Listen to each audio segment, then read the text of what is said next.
안녕하세요. 진물의 김총각입니다. 오늘도 이렇게 열심히 일을 하고 영상도 찍고 있는데요.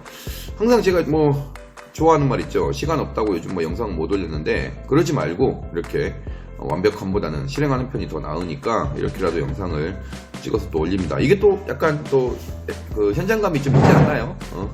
맨날 정장 입고 이렇게 얘기하니까 이렇게 저놈 뭔데 저놈 지가 만들어 이렇게 의심하는 분들도 계시고 말투도 항상 좀 딱딱하게 되니까 강의 톤으로 이게 더 나은 것 같아요.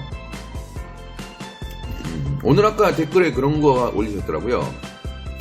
핸드메이드인데 1인 혹은 혼자 혹은 둘이서 만들다 보니 주문이 많이 들어와도 이게 소화를 할 수 없다 그런 얘기를 하셨는데, 이거 진짜 좋은 질문이에요. 진짜 많이들 물어보시거든요. 저 같은 경우에는 여러 가지 방법으로 극복을 했어요. 이제 제가 처음에 했을 때 제가 혼자서 만들었죠. 더군다나 이런 공장 이런 것도 없었고 혼자서 그냥 집구석 이런 데서 혹은 길거리에서 이렇게 계속 만들었는데, 이제 그 부분을 이제 하다가 보니까 저도 그런 부분을 느낀 거죠. 핸드메이드 좋긴 한데 이게 혼자서 만드는데도 한계도 있고 시간도 어떤 한계가 있고, 야 이거 1000만 원도 못 벌겠는데 이 생각이 드는 거예요. 1년에 1000만 원도 못 벌겠는데 이 생각이 드는 거죠. 그래서 제가 이제 여러 가지 방법을 쓴 게 그 중에 한 가지가 이게 제품 구조 자체를 좀 바꿨습니다. 그게 이번에 그 서민갑부 3월 24일 방송에도 나오긴 할 건데, 사진하고 영상으로 꼭 그 방식이어야 했냐 이거죠. 그러니까 대부분의 공예라는 그런 파트 자체를 처음으로 진짜 그런 만들기라는 것을 본인이 최초가 아닌 이상 기존에 하시던 분 혹은 인터넷에서 따라 하실 수도 있고 여러 가지 방식으로 남의 방식을 배우는 거잖아요. 그런데 그렇게 하게 되면 분명히 그 사람 방식으로 가게 됩니다. 저 같은 경우에 목공도 마찬가지예요. 제가 이제 갔던 데가 이렇게 짜맞춤만 전문하는 데 있었는데, 그분들한테 제 가구의 방식은요, 가구가 아니라 쓰레기입니다. 제가 가구뿐만 아니라 소품들도 마찬가지. 그분들은 짜맞춤만 가구라고 인정하시는 분이에요.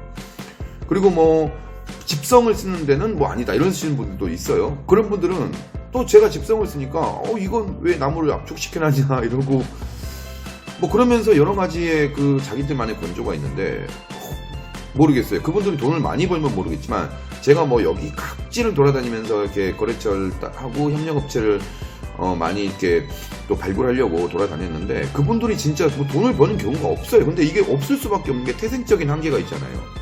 아니 짜맞춤으로 언제 그걸 만들어? 하나에 1000만 원씩 2000만 원씩 받는다 해도 그게 보름 한 달씩 걸리는데. 그리고 다른 것도 마찬가지입니다. 제가 지금 이제 인기 있는 투약함이잖아요. 이 방식 같은 경우는 제가 고민을 많이 했어요. 기존에 있는 공방들이라든지 여러 가지 공방장님이라든지 그 방식을 보니까 이게 피스가 많을 수밖에 없거든요. 왜냐하면 투약함이니까 이런 함들이 많잖아요. 이런 함들이 계속 많으면 당연히 이게 거기 조각이 몇 개입니까? 이것만 해도 8구만 들어가도 조각이 수십 개의 부품들의 어닝에 이게 장난이 아닌 거예요. 근데 이걸 10만원 20만원 받을 수 있냐? 그게 아니잖아요. 그러다 보니까 저 같은 경우에는 그냥 이게 윗부분은 CNC로 들어가고 나머지 부분도 최소화를 시켰어요. 그러다 보니까 부품이 3개, 6개, 7개, 8개밖에 없어요. 아니 엄청난 혁신이죠.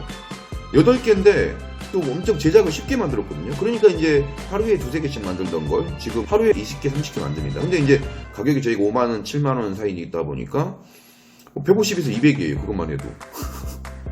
그러니까 이제 이런 식으로 구조를 좀 바꾸는 거예요. 그게 비누가 됐던 가죽이 됐던 그게 어떤 핸드메이드를 하시는지 모르겠는데 나만의 어떤 그런 방식을 좀 바꾸는 거죠. 그리고 이제 두 번째는 이제 또 협력업체를 많이 이용하는 거예요. 근데 협력업체를 사실 가보신 분들은 아시겠지만 저희가 지금 작은 기업들은 이렇게 좀 사람 취급 안 하잖아요. MOQ라는 게 있어서. 근데 그것도 잘 뚫어보면 또 저희 수준보다 약간 더 높은 그런 또 협력업체들이 있습니다. 2, 3인 정도인데 약간 영세한 또 분인데 나름 이렇게 어디 납품을 하시고 하루 생산량 1000개, 10,000개 이렇게 되신 분들이 있어요. 그런 분들을 좀 찾아가야 됩니다. 근데 그걸 어떻게 찾느냐? 그건 인터넷부터 시작해서 다 찾아가 보고 카페 밴드 가입해보고 다 물어보고 해서 찾아가 봐야 돼요. 나무 같은 경우도 여러 가지가 있겠고, 저 같은 경우는 이렇게 쇠로 된 제품들 같은 경우에는 처음에 뭣도 몰랐죠. 그냥 금형 이런 게 500만 원이면 될 줄 알고 그냥 가서 하면 될 줄 알고 상담하면 설계 도면 가져왔냐, MOQ는 몇 개냐, 재질은 뭐냐 난리가 났더라고요. 그런데 이제 큰 데서 다 빠꾸 맞고 찾다 보면 하루 생산량 300개 정도 나오는 데 있어요. 이제 그런 데 같은 경우에 제가 계약을 해서 일부 부품을 받거나 뭐 거의 반제품을 받거나 제가 의뢰를 한 경우도 있었고, 이 목공은 아시겠지만 저렇게 지금 칠이 들어가잖아요. 강아지 같은 경우에 칠은 진짜 제가 협력업체를 아직도 못 찾았고, 그래서 제가 이제 이런 공장을 2개 운영하다가 지금 1개 통합을 했는데, 그건 어쩔 수 없어요. 뭐 칠 같은 경우에는 사실은 그분들의 어떤 스킬도 많이 중요하고, 그리고 이제 저희 같은 경우에는 뭐 120방, 150방, 320방까지 쓰면서 칠하고 다듬고 칠하고 다듬고 이런 작업이 계속 하는데 엄청 짜증을 냅니다. 왜 이렇게까지 해야 되냐라고 짜증도 많이 내고, 안 맞아요. 그분들의 본조와 이렇게 막 소녀같이 이렇게 좀 칠해야 되잖아요. 이렇게 뭐 화장하듯이. 그냥 그 부분을 못 하는 거예요. 그래서 고민도 많이 했고 부업으로도 이제 많이 했고 하지만, 지금 이제 알바들 이제 뭐 많이 뽑아서 지금 한 2-3명 더 뽑을 건데, 그렇게 해서 또 돌린다면 또 그런 부분들은 또 해결할 수도 있고, 나머지는 그러니까 협력업체들 제가 CNC 있죠, 아크릴 있죠, 또 어딨지? CNC, 아크릴, 재단 여러 군데에서 이렇게 다 부품을 받거나 반제 상태로 받거나 뭐 그렇게 하고 구조를 단순화시키니까 생산량이 강아지집 저거 일반인들, 아니 목공조 하시는 분들한테도 저 처음 만들어 보라고 하면 하루에 저게 1개 만들까? 못할걸요? 저희도 처음에 이틀에 1개, 막 하루에 아침부터 해서 1개 만들었으니까. 근데 지금은 저 혼자서도 하루에 4개 만들거든요. 근데 저게 이제 평단가가 40에서 뭐 큰 거는 100만원 사이니까 뭐 3개만 팔아도 150 정도 나오는 거죠. 근데 그 정도만 벌면 돼요. 그러니까 뭐 핸드메이드를 해서 뭐 동남아도 아니고 우리나라에서 핸드메이드를 해서 목표가 100억이다? 본인이 생산을 직접 하는데 그건 좀 아닌 것 같고, 제가 생각한 이 한계가 약간 금액으로 따지면 10억 정도거든요.